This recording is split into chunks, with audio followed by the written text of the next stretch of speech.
Hey you guys, Miss PE here. I thought it would be fun this week to do something a little different. So here we are at my other job, my church job, where we are lucky enough to have something called a pipe organ, which you see here behind me. Maybe you've seen these if you go to church, or if you've been to Longwood Gardens, they have one, or at Macy's, they have that really big one that they play. So you might have seen one of these before. At the Kimmel Center, there's a really big one. So I thought it might be fun for you guys to kind of see how that instrument works. So before I kind of go through the different parts, there's going to be 3 parts to this lesson. I'm going to give you the history part in this video. Then in the second video, I'm going to show you how the instrument actually works. Okay? And in the third video, I'm going to play a song for you that I think you'll enjoy. All right? So part 1, the history of the organ. The organ has been around for a very long time.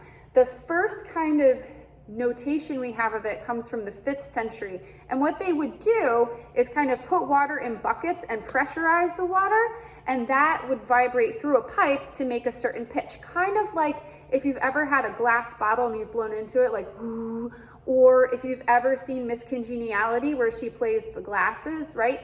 If you fill a glass container with a certain amount of water, it will vibrate with air at a certain pitch. Kind of like when we watched The Magic School Bus, some of us earlier in the year, okay? Sound vibrates at a certain frequency, okay? So they would use the water and pressurizing the water and the air from that to kind of push forward and make a pitch.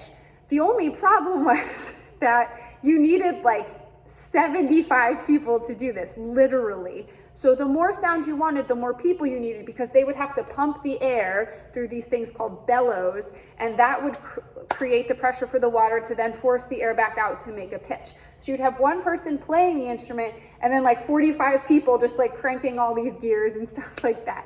So as we remember, right? And this is our big secret that we talk about all the time. Musicians are lazy. We don't want to have to do any more work than we need to. So they decided, and they found a way to make it a little bit easier for the organ to do this with mechanical gears and stuff like that.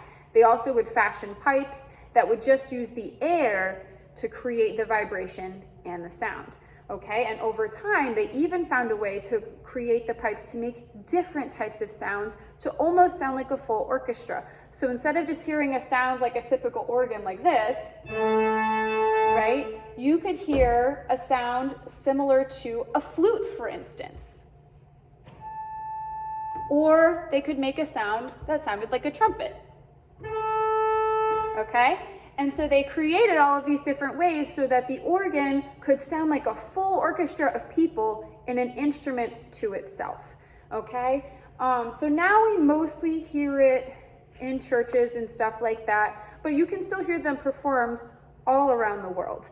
And now we even have electric organs, which, pardon me, use a synthesizer type sound, right? So instead of just having the pipes and the pulling and the stops and stuff, they have an electronic kind of MIDI pad, sort of like the piano we have in our classroom, where if I press a button, it will sound like any other instrument, right? So they have that now too, all right?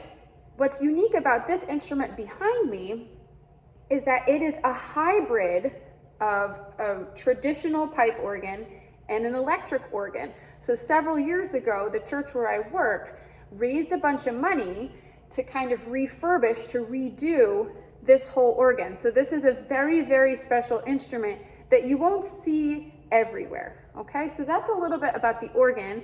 And now you can go to video number 2, where I'm going to show you what the parts of the organ are and how they work to make different sounds.